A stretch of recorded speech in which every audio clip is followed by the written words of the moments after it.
Le vélo, ça permet de faire un peu le vide. On peut poursuivre certaines pensées librement.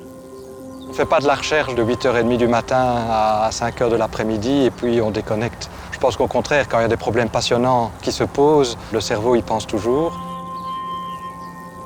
Je suis Marc Hainaut, physicien, enseignant-chercheur.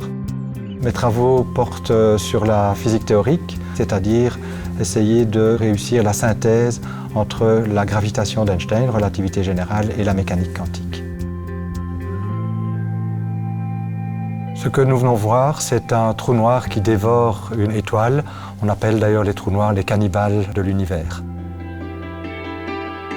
Alors l'enjeu, et ça permettra de mieux comprendre les trous noirs, c'est de réconcilier les deux grands piliers de la physique moderne, qui sont d'une part la mécanique quantique, qui explique le monde microscopique, et d'autre part la relativité générale d'Einstein, qui est importante au niveau astrophysique et cosmologique.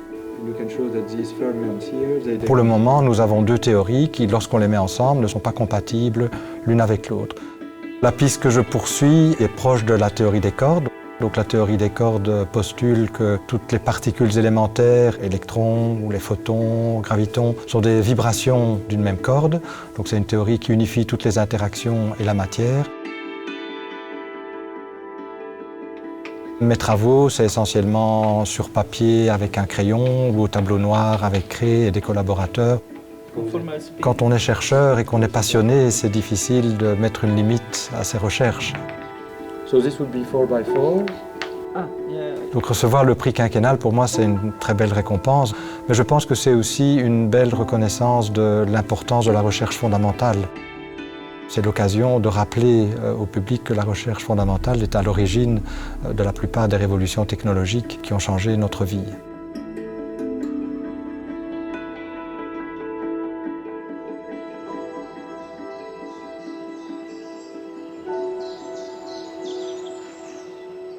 La course à pied est un moment qui me permet de me retrouver moi-même.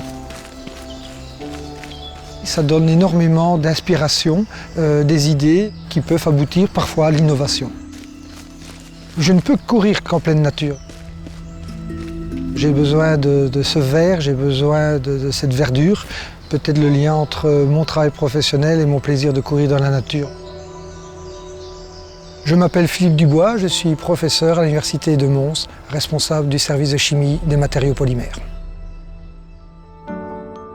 Ce qui m'a toujours intéressé dans la chimie, c'est cette aptitude que nous avons à créer, à innover. Le revers de la médaille, c'était cet aspect polluant. Et donc j'ai cherché à relier les deux points, l'innovation par la chimie, mais par une chimie verte, par une chimie non polluante. Nous avons plusieurs projets de recherche, mais celui qui me tient tout particulièrement à cœur, c'est le projet de recherche qui concerne la transformation des bioressources, c'est-à-dire le carbone renouvelable, le carbone forestier, le carbone des résidus agricoles en matériaux durables. Nous avons mis au point toute une chaîne qui va de l'extraction de la matière première jusqu'à la conception et l'étude des matériaux finis. À notre niveau, nous nous contentons de produire le matériau sous forme de granulés. Pour démontrer l'intérêt de ces granulés de polymères biosourcés, nous avons à notre échelle la possibilité de produire des films, de produire des gobelets plastiques jetables ou des films de paillage agricole, démontrant la viabilité à plus grande échelle de ces matériaux. Les travaux réalisés à l'Université de Mons, en collaboration avec Materia Nova, sont considérés comme étant des travaux pionniers dans le domaine, visant des applications à haute valeur ajoutée qui permettent de transformer cette idée en une véritable innovation.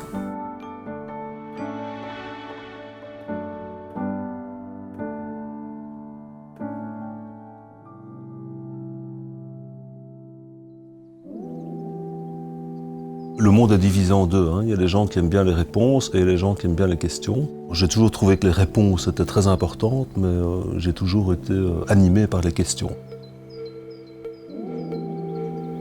La conscience, c'est tout simplement l'expérience subjective que nous avons du monde. Donc c'est un enjeu fondamental parce que nous sommes tous conscients, parce que c'est une donnée immédiate de notre vie mentale. Et en même temps, c'est un mystère. C'est un domaine dans lequel l'introspection et l'auto-observation jouent un rôle particulier. On s'est beaucoup égaré dans l'étude de la conscience, comme on pourrait s'égarer dans un labyrinthe. Je m'appelle Axel Cleremans et je suis directeur de recherche au FNRS ainsi que professeur de psychologie cognitive à l'Université libre de Bruxelles.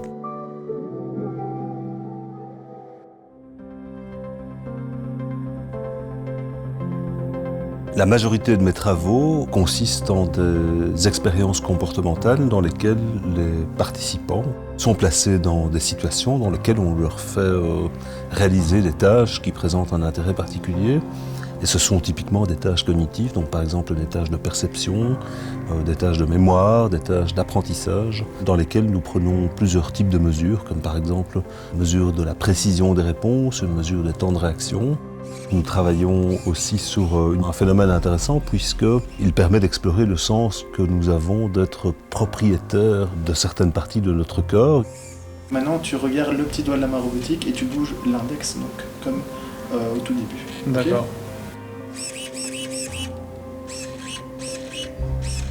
Très bien. Dans plusieurs lignes de recherche que nous poursuivons dans mon laboratoire, nous avons compris certaines caractéristiques de la conscience, certains aspects de la perception visuelle, par exemple. Donc voilà, tu vas voir une image, et alors il y a un changement qui se produit dans cette image. Tu dois rapporter quand tu perçois le changement. Quand il s'agit de la conscience, les intuitions que l'on a par rapport à ce qui est correct ou pas jouent un rôle particulier. Il y a toujours une forme de mystère de la conscience, en effet, précisément parce que personne ne dispose aujourd'hui d'une théorie convaincante de la manière dont l'activité biologique du cerveau produit l'expérience subjective que nous avons du monde.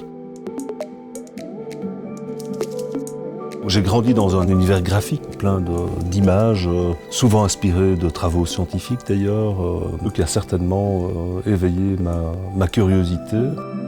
Une curiosité qui est également un aspect fondamental d'un travail de chercheur.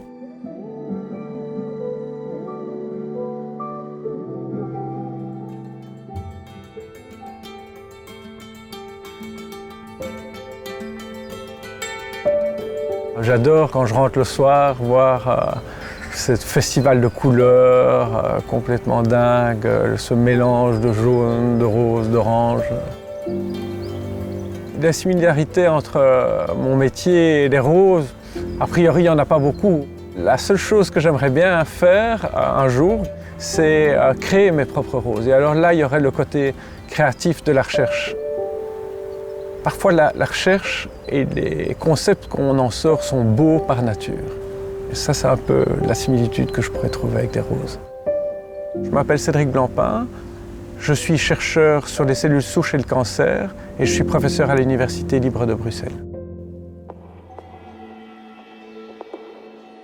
Ça a été un peu un choix difficile à la fin de mes études de médecine. Est-ce que je fais une spécialité ou je fais tout de suite de la recherche?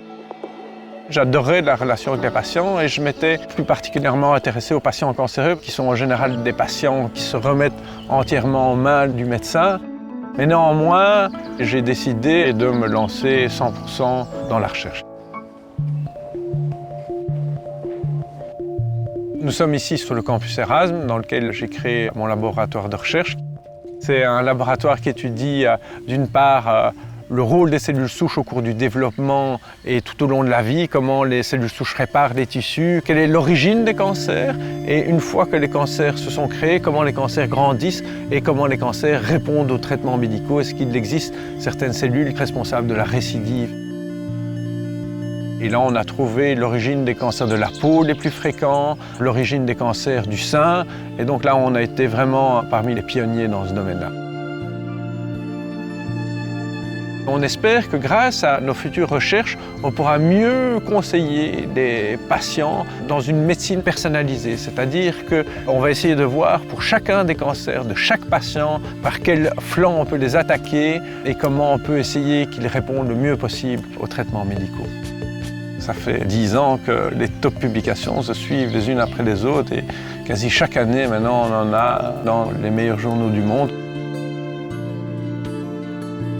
Le prix quinquennal du FNRS, c'est quand même toujours un moment important en Belgique. C'est un seul chercheur dans les sciences du vivant, un autre chercheur dans les sciences cliniques. Et donc, c'est un peu à la fois un prix personnel, mais c'est toute mon équipe quelque part qui est récompensée à travers ce prix.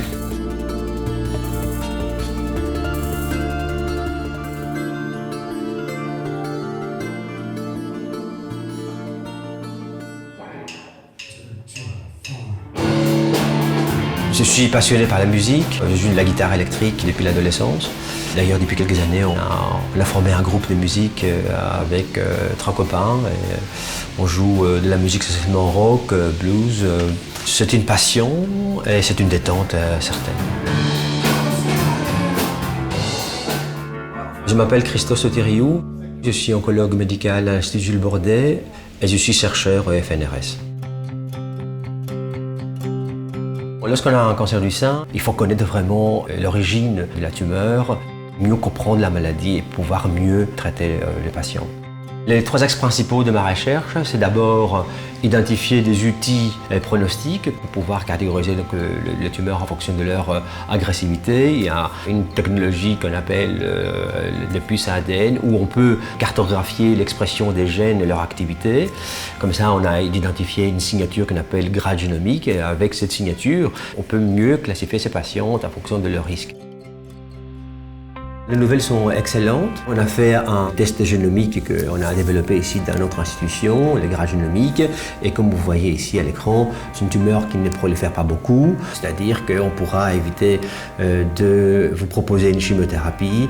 Et notre traitement consistera seulement à une hormonothérapie qui en général est bien supportée. Le deuxième axe, c'est de mieux caractériser les tumeurs en étudiant leur génome. On peut faire ça par le séquençage qu'on appelle des nouvelles générations, où on peut séquencer tous les génomes de tumeurs pour pouvoir mieux cibler leur traitement, parce qu'on sait maintenant que chaque tumeur est différente. Et le troisième axe, c'est le concept de la biopsie liquide. Vous savez que pour pouvoir caractériser la maladie, on a besoin de faire des biopsies. Des fois, c'est difficile de faire ces biopsies. Donc l'idée, c'est que est-ce qu'on peut utiliser une simple prise de sang pour pouvoir identifier s'il existe dans les corps encore des cellules cancéreuses qui circulent et qui seraient responsables d'une récidive. On génère énormément de données. Le grand défi, c'est de pouvoir interpréter ces données de manière intelligente pour pouvoir arriver à un meilleur traitement personnalisé pour chacune de nos patientes. Moi, je ne pense pas être médecin si on ne fait pas la recherche, surtout à l'ère actuelle. J'ai envie de construire, en fait, écrire les livres plutôt que de les lire.